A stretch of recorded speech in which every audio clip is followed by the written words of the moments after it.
Joseph Oppenheimer. Joseph Oppenheimer, born Feb 8, 1820 in Braunschweig/Brunswick, Germany, and died 8 Feb 1893, Manchester, UK, was a German boer merchant and inventor and naturalised British citizen who spent most of his adult life working in the telegraphy industry in Australia and the United Kingdom. He held several key patents, including one for telescoping telegraphic poles. Biography. Joseph Oppenheimer was born in Braunschweig, Germany on Feb 8, 1820. Little is known about his childhood or his family. Oppenheimer arrived in the UK in 1845. Oppenheimer lived in Manchester from the 1840s until his death in 1893. He also spent considerable time in Australia, residing in Melbourne and regularly visiting Adelaide. He never married and maintained a household of several domestic servants and a housekeeper from the 1860s onward.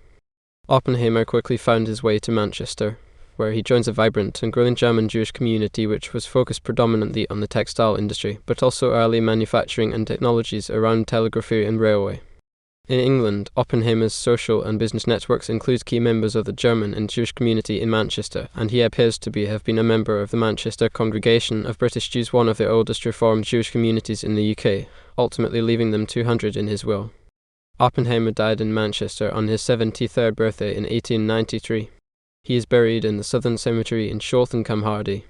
His estate, which was worth more than £27,000 sterling, a sizable amount for 1893, was distributed amongst his nieces and nephews, several friends and charities including Manchester's Jewish School, the Congregation of British Jews and the Royal Infirmary, and his long-time housekeeper Hannah Sampson.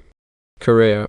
Oppenheimer worked as a salesman for a company formed by extraordinary wealthy James and Leopold Rees, the Rees brothers and co. from 1845 until at least 1852. James Rees was one of the signatories to Oppenheimer's naturalization application.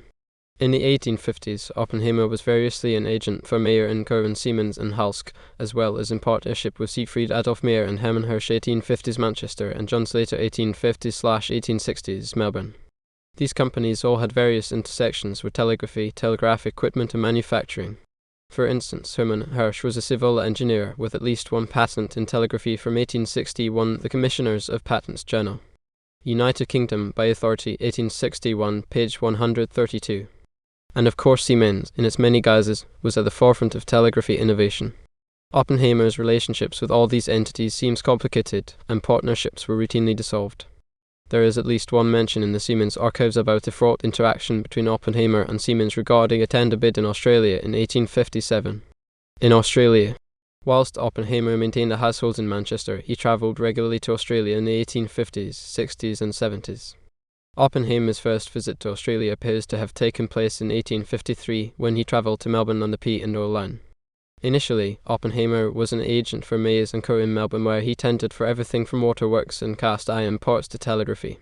In Melbourne, Oppenheimer develops a working relationship with Samuel McGowan, who was responsible for the introduction of telegraphy to Australia and the earliest telegraph systems in the colony of Victoria in 1853/54, and contracted with the colonial offices of Victoria for telegraphy supplies. In 1856, he was a member of the South Australian Governor's travelling party in 1856 to participate in an inspection and surveying of the country to determine the route for the proposed Victoria-South Australia telegraph line. In the 1850s, Oppenheimer also developed a close relationship, both personal and professional, with Charles Todd, then responsible for the installation of telegraphy systems across South Australia, and later the architect of the Overland Telegraph Line and the colony of South Australia's Postmaster General.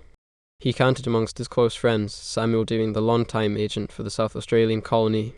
In 1858, Oppenheimer is embroiled in a scandal regarding the first attempt to lay an undersea telegraphic cable between the mainland and Tasmania. Acting as agent for Mayes & Co., he tendered a bid to deliver the undersea cable from Victoria to Tasmania. His bid was successful. However, it generated significant controversy in Tasmania, where questions were raised regarding the transparency of the tender process, the nature of the relationship between Oppenheimer and McGowan, and Oppenheimer's status as a foreigner. In less than a month, he would vacate the tender and it would go to another bidder. Todd looked to Oppenheimer for assistance when he commenced the Port Augusta to Port Darwin Overland Telegraph Line. This telegraph line, which would stretch more than 3,200 km or 2,000 miles, required 36,000 poles, kilometers of wire, thousands of insulators, and the latest in battery technologies and telegraphic equipment. Oppenheimer helped secure insulators and metal poles. Over time, the original blend of wooden and metal poles were upgraded with new poles, following Oppenheimer's patented innovations for metal telescoping poles. The so-called Oppenheimer poles were produced in Manchester and shipped to Australia throughout the 1880s. Oppenheimer's poles were installed along the length of the overland telegraphy line. They were also installed in Queensland. Professional organisations. Oppenheimer was a member of a range of organisations in both Australia and Britain. He was elected a member of the Mechanics' Institute in Melbourne. In 1874, he joined the Acclimatisation Society in Brisbane. He gifted the society with 4 terracotta statues representing the seasons. These statues were placed in Brisbane's Bowden Park. Oppenheimer was also a member of the Electrical Engineering Society, which 1871 is the Society of Telegraph Engineers. Patents. Oppenheimer's experiences with telegraphic equipment in Australia lead him to generate several key patents from the late 1860s to the 1880s. Patents were lodged in the UK and Australia. Nov 16, 1869. Improvements in fixing and staying telegraph posts. United Kingdom #3308 1874. Improvements applicable to electric telegraph instruments.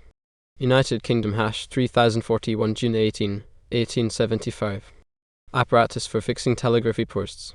United Kingdom #2240 March 29, 1878. Improvements applicable for insulators for telegraphic purposes. United Kingdom #1248 October 19, 1876. Pendulums for timekeepers.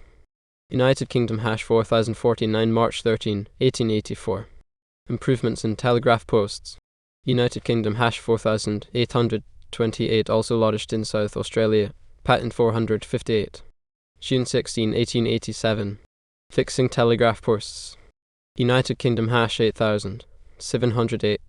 His most significant patents relate to improvements in telegraph poles, including a telescoping pole that made transportation easier and an anchor that helped secure the tall metal pole in sand locations. Oppenheimer poles. The Oppenheimer pole was an ingenious innovation, resistant to rot and termites. It was also designed to be easily transported via camel or bullock train. The Oppenheimer pole could be erected to 3 meters in height and was available in a lightweight narrow version or broader one. The Oppenheimer poles were designed using 3 oval-shaped galvanized pipes of different diameter, and each pipe would slide inside the next. These telescopic poles were ideal for handling and storing, and their reduced size made them much easier to transport and erect on site. Once on site, they would be extended to their full height, and a heated iron collar would then be placed over the joint. The iron collar would cool and shrink on the joint, making it firm.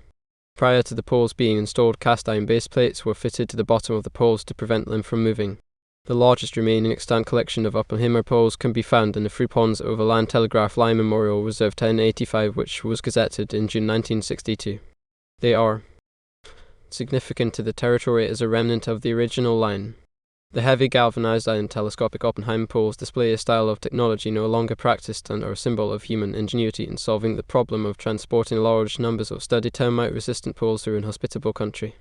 There are 52 poles in reserve located along the original telegraph line. Oppenheimer poles can also still be found in a range of locations along the old overland telegraph line, as well as in Queensland.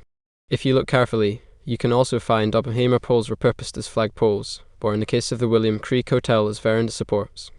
A version of the Oppenheimer pole also makes an appearance in Thelma Ford's custom designs for the South Australian 1936 pageant of progress with her illustration of the overland telegraph line.